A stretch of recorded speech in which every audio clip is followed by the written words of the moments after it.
I rejected several short guys, but when I found the ideal man, he rejected me for being overweight. That's discrimination. I have always believed that a woman of my caliber deserves a partner who matches her presence. And let's be honest, height is the most basic form of status. For months, I've been ruthlessly filtering my dating apps, swiping left on anyone under 6 feet because I refuse to look like I'm babysitting my date when I put on a pair of heels. People call it superficial, but I call it having standards. It's about the aesthetic harmony of a couple and the genetic promise of the future. I had to endure dozens of nice guys blowing up my DMs, begging for a chance despite their vertical deficiencies. But I stood my ground because I knew my prince was out there.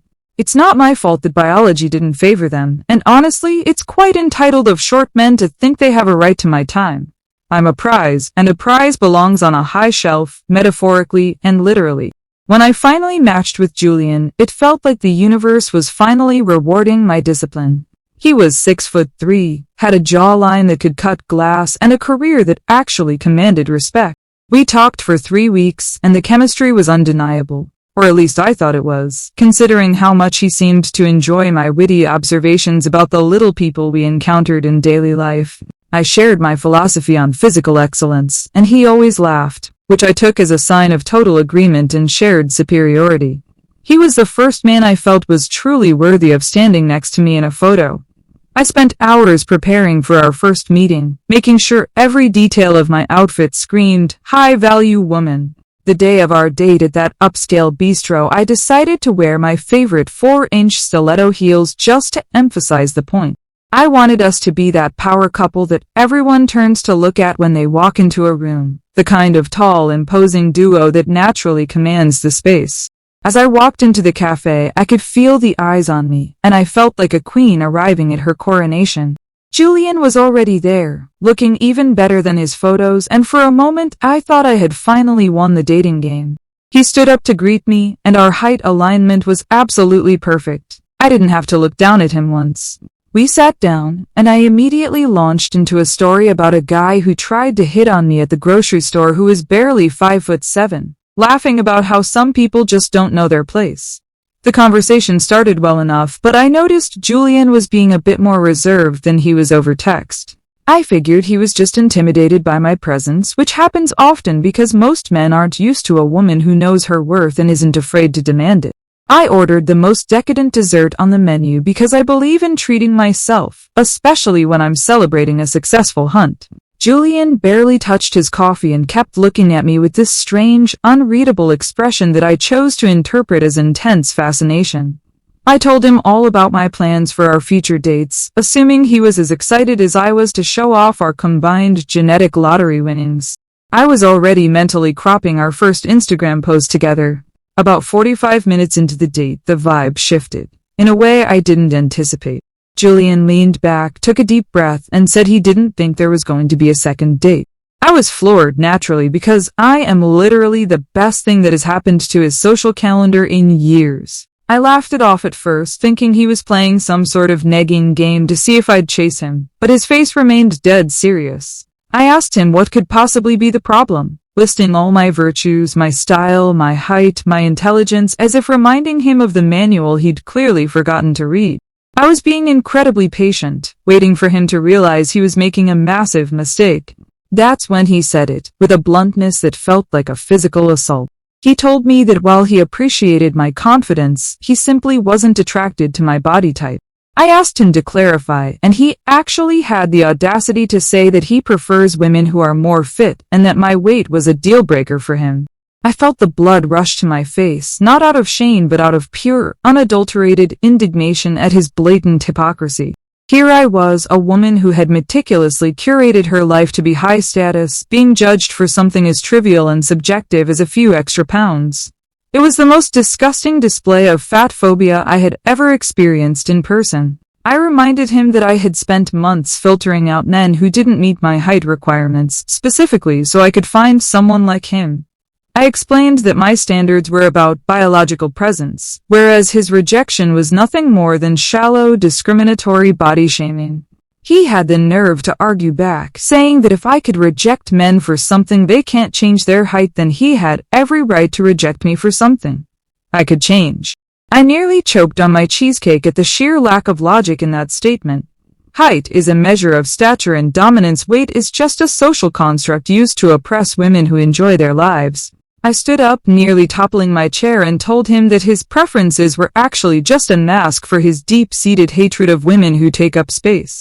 I made sure my voice was loud enough for the neighboring tables to hear, because silence is the ally of the oppressor, and I wasn't going to be silenced.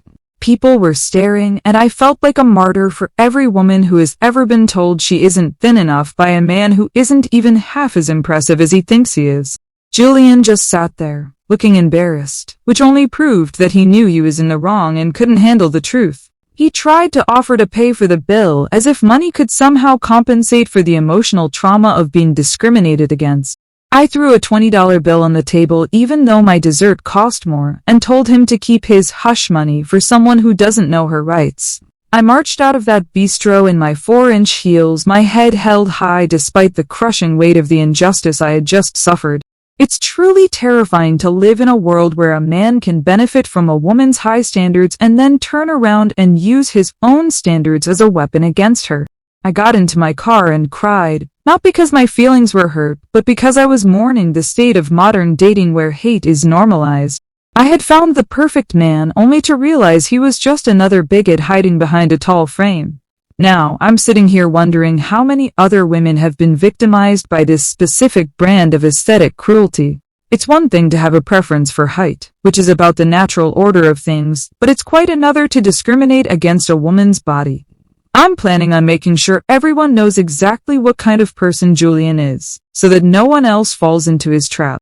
Thinks he can just walk away after insulting me, but he clearly doesn't know who he's dealing with. I am a victim of a systemic bias that prioritizes fitness over value, and I will not let this stand without a fight. Main story comments. Anonymous user 1 says, "Wait, so you spend your life rejecting men for a physical trait? They literally cannot change height. But you have a total meltdown when a guy rejects you for a physical trait. You actually can influence weight? The hypocrisy is physically painful to read. You're not a martyr. You're just someone who got a taste of your own medicine and realized it tastes like garbage." Oops, reply, it is not hypocrisy to have standards for masculine stature. That is an evolutionary preference. Judging a woman for her weight is a tool of the patriarchy designed to make us feel small and manageable. If you can't see the difference between a natural preference for height and the systemic oppression of fat phobia, then you are part of the problem. Anonymous user 2 says, "You literally made a scene in a public restaurant and shouted at the guy because he wasn't into you? That's not standing up for your rights. That's called a temper tantrum. He was honest with you instead of leading you on, which is more than you did for those short guys you treated like bottom feeders." Ops reply, "I was honest with the short guys by not wasting their time. Julian wasted my time by letting me think he was a decent human being. Making a scene was an act of protest against his hateful rhetoric. I'm sorry that my passion for justice makes you uncomfortable, but I won't apologize for being loud about discrimination." Update 1. It has been 3 days since the incident at the bistro, and the fire in my soul has only grown hotter as I reflect on the sheer audacity of Julian's behavior. I decided that silence was no longer an option, so I took to my social media platforms to expose the ideal man for the bigot he truly is. I posted a screenshot of his dating profile alongside a detailed account of how he lured me into a date only to attack my physical appearance. I made sure to use hashtags like #fatphobia, #hate, and #dating-while-plus-size to ensure my message reached the right community of warriors. I expected a wave of solidarity, a chorus of women who had also been discarded by men who think they're too good for us. For the first few hours, the support was exactly what I needed to validate my pain and keep me going. My close friends commented with heart emojis and called Julian a loser who didn't deserve a queen like me, which is obviously true. I felt like I was finally reclaiming my narrative, turning a moment of humiliation into a movement for change. I even tagged the bistro in the post, suggesting that they shouldn't allow such hateful rhetoric to take place within their walls. I was riding a high of self-righteousness, convinced that I was doing the Lord's work by warning other women about his toxic preferences. However, as the post started to gain more traction outside of my immediate circle, the pick-me girls and the incel brigade started to infiltrate my comments. People began pointing out the irony of my previous posts where I mocked short men and trying to equate it to what Julian did to me. It was a coordinated attack on my character, clearly orchestrated by people who can't handle a woman with standards. They were digging through my old tweets, finding jokes I made about men under 5 feet 11 inches being legally considered children, and using them to call me a hypocrite. I had to spend the entire afternoon blocking people who clearly don't understand the nuance of social hierarchy. By the evening, the situation took a turn that made my stomach churn with a new level of fury. Julian actually had the nerve to send me a cease and desist text through a burner number claiming that I was defaming him and harassing his employer. Apparently, some of my more enthusiastic followers had found out where he worked and started leaving 1-star reviews, mentioning his discriminatory dating practices. Instead of taking this as a sign to apologize and reflect on his bias, he chose to play the victim and threaten me with legal action. It's classic male fragility when they get called out for their behavior. They immediately run to the law to protect their privilege. I spent the rest of the night drafting a response that would show him I am not easily intimidated by his empty threats. I told him that the truth is the ultimate defense against defamation, and that he can't sue someone for describing their lived experience. I also reminded him that his rejection caused me significant emotional distress, which is a form of harm that the legal system should actually care about. I felt empowered, like I was standing on the front lines of a battle for all women who have been judged by the scale. I didn't sleep much, but martyrs rarely do when they're busy fighting the good fight. Update 1 comments. Anonymous user 1 says you're literally trying to ruin this man's career because he didn't want to date you? That's not activism, that's a vendetta. You're proving everyone right about you being toxic. Also, calling height evolutionary while weight is social is the most convenient logic I've ever heard. Ops reply, I'm not ruining his career, his own hateful actions are doing that. If his employer finds out he's a bigot, that's on him for being a bigot in public. My logic is perfectly sound to anyone who isn't blinded by their own privilege. Anonymous user 2 says the fact that you're doubling down after getting a cease and desist is wild. You're going to end up in court over a bad date because you can't handle a no. Why is your preference standards but his preference discrimination? Ops reply, I'm doubling down because I won't be bullied into silence by a man who thinks his height gives him the right to be cruel. Court would just give me a larger platform to speak the truth. My standards are about dignity. His preferences are about dehumanization. Update 2. 2 weeks have passed since my initial post went viral, and the legal threats from Julian have thankfully gone quiet, probably because he realized he didn't have a leg to stand on. However, the social fallout has been much more annoying than I anticipated, as some of my so-called friends have started distancing themselves from me.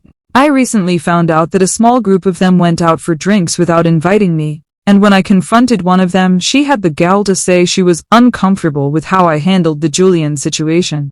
She actually tried to tell me that I was obsessing over it and that it was making her look bad by association. It's incredible how quickly people will turn on you when you're the one actually doing the hard work of calling out injustice. The betrayal from my inner circle only served to fuel my resolve to take this to the next level of public education. I discovered that Julian frequently attends a specific high-performance gym in the city, the kind where people go just to stare at themselves in the mirror and reinforce their superficiality. I decided that if he wanted to live in a bubble of fit elitism, I would be the one to pop it with a dose of reality. I signed up for a day pass wearing a shirt that said, "My body, my choice, your bigotry," and headed straight to the cardio section where I knew he'd eventually show up. I wasn't there to work out. I was there to hold him accountable in the space he felt most comfortable. When Julian finally walked in, he was with a woman, a petite, blonde, gym bunny who looked like she'd never eaten a carb in her life. Seeing him with a literal human personification of his discrimination made my blood boil to a dangerous level. I waited until they were between sets at the squat rack, a place where people usually feel vulnerable or whatever, and I approached them. I didn't yell. I used my professional educator voice to ask him if he had told his new little friend about his history of fat phobia yet. The look of sheer horror on his face was the most satisfying thing I've seen in years. His date looked confused and asked what was going on, and I was more than happy to fill her in on the details of our date and how Julian views women who don't fit into a size 0 mold. I told her she should be careful because as soon as she ages or has a kid and her body changes, he'll discard her just like he tried to do to me. Julian tried to step in front of her, telling me I was insane and that I needed to leave before he called security. I laughed because that's exactly what an oppressor does when they're caught. They try to pathologize the victim's reaction to their cruelty. The gym staff eventually came over, and instead of listening to my explanation about the hostile environment Julian was creating, they actually had the nerve to ask me to leave. I told them that by kicking me out, they were officially endorsing fat phobia and that I would be reporting them to every local news outlet I could find. I made a point to record the manager's face as he escorted me to the door, telling him that he was on the wrong side of history. I walked out of there with my head held high, knowing that I had successfully ruined Julian's workout and probably his budding relationship with that shallow girl. As I was leaving, I saw a few people filming the whole encounter on their phones, and I made sure to pose and blow a kiss to the cameras. I wanted the world to see what a woman standing up for herself looks like, even when she's being removed from a space she's every right to be in. I spent the drive home planning my next move, feeling a surge of adrenaline that only comes from true activism. Julian might think he won because he got me kicked out, but the seeds of doubt have been planted in his life and they're going to grow. Update 2 comments. Anonymous user 1 says you stalked him to his gym to harass him and his date. That's not education. That's literally criminal stalking and harassment. You need professional help, not a social media platform. You're going to end up with a restraining order and you'll deserve it. Ops reply, it's not stalking if it's a public place where I bought a pass. I was performing a public service by informing his date of his true character. If the truth feels like harassment to him, maybe he should change his behavior. Anonymous user 2 says the petite blonde didn't do anything to you. Yet you attacked her too. You're so blinded by your own jealousy and indignation that you're becoming the very bully you claim to hate. This isn't about fat phobia anymore. It's about your ego. Ops reply, I didn't attack her. I warned her. If she chooses to stay with a bigot, that's her choice, but she can't say she wasn't informed. My ego has nothing to do with it. I am a vessel for the collective anger of marginalized bodies. Update 3. 1 month has passed since the gym incident, and the video of my removal has finally made its way onto the local community Facebook groups and TikTok. Naturally, the narrative has been twisted by the mindless masses who prefer a crazy girl story over a heroic activist one. I've become something of a local meme, with people using my face to represent Karens or delusional daters, which is honestly just a testament to how deep the bias against fat women goes. They can't handle a woman who is both large and loud, so they have to turn me into a joke to feel safe. My workplace even called me into a meeting to discuss my online presence, as if what I do in my private time for the sake of social justice has anything to do with my ability to process spreadsheets. The pressure from all sides has been immense, but I refuse to back down or apologize for being right. I decided to organize a body positivity protest outside the bistro where this all started, inviting all the women who had commented on my posts to join me in demanding an apology from the management for how they handled Julian's hate speech. I spent hundreds of dollars on professional banners and even hired a small pause system so my voice could finally be heard without being drowned out by security. I felt like this was going to be my Stonewall moment, the turning point where the city would have to acknowledge the aesthetic violence it inflicts on women. On the day of the protest, I showed up in my most powerful outfit, a bright red dress that made me impossible to ignore, and waited for my followers to arrive. I had over 200 interested responses on the event page, so I was expecting a crowd that would block the entire street. I started my speech at noon, talking into the microphone about the tall man, thin woman industrial complex and how Julian was just a symptom of a diseased society. I was pouring my heart out, expecting to hear a roar of approval from the crowd I was sure was gathering behind me. By 1 p.m., only 3 people had shown up. 2 of them were teenagers who were just there to film me for their cringe compilations, and the third was a confused elderly woman who thought I was giving away free samples. It was a staggering betrayal by the online community that had claimed to support me. I realized then that most people are cowards who are happy to like a post but won't actually stand in the rain. It had started drizzling to fight for what's right. I didn't let it stop me though. I kept speaking to the empty sidewalk for another hour because the truth doesn't need an audience to be true. The manager of the bistro eventually came out, not to apologize but to hand me an envelope. I thought for a second it might be a voucher or formal letter of regret, but no. It was a lifetime ban and a notice that they had filled for a protective order on behalf of Julian and the gym manager. They were literally trying to legally erase me from the neighborhood. I threw the envelope back at him and told him that you can't ban the truth, but the police arrived shortly after to escort me away for the third time this month. I spent the evening in a state of shock, realizing that the entire system is rigged to protect men like Julian. Even my own lawyer told me that I should probably stop posting and consider a public apology if I wanted to avoid a massive lawsuit. He actually had the nerve to suggest that my height standards for men were legally comparable to Julian's weight standards for women in the eyes of a jury. I fired him on the spot because I will not pay someone to gaslight me with false equivalencies. I'm a lone warrior now, but history will remember me as the woman who wouldn't be shamed into silence. Update 3 comments. Anonymous user 1 says 3 people showed up to your protest? That's the universe telling you that nobody agrees with you. You've lost your job, probably your friends and your legal stand-in, all because you couldn't handle a guy not being attracted to you. Was it worth it? Ops reply quality is better than quantity. Those teenagers will remember my words for the rest of their lives. And I haven't lost anything. I've shed the dead weight of people who weren't worthy of my journey. Justice is always worth the price.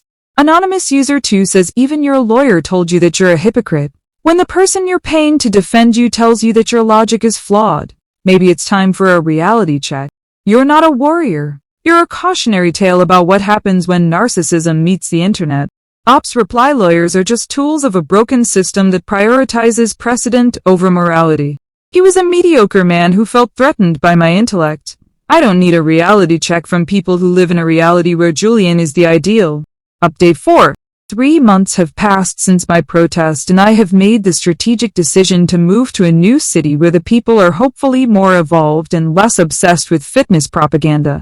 I've deleted my old social media accounts not because I was hiding, but because that platform was clearly compromised by bigoted algorithms, and I've started fresh. I've realized that the city I lived in was simply too small-minded to appreciate a woman of my stature and conviction. I'm currently on a new dating app, and I've made sure to be even more explicit in my bio, only men 6 feet 1 inch and up.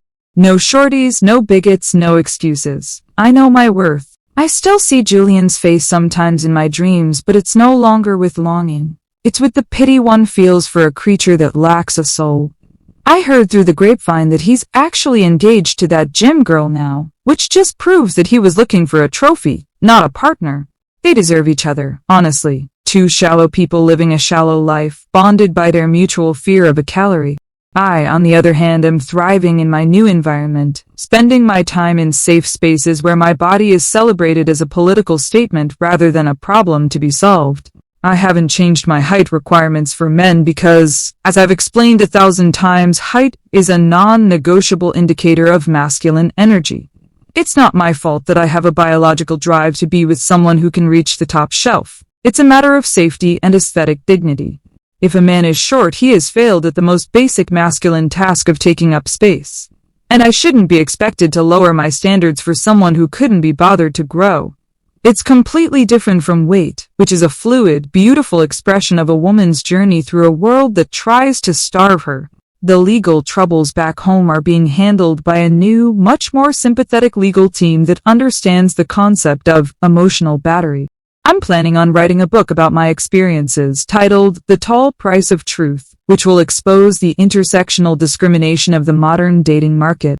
I've already started the first chapter, detailing how my stiletto heels were a symbol of my high expectations and how Julian tried to break them with his narrow-mindedness.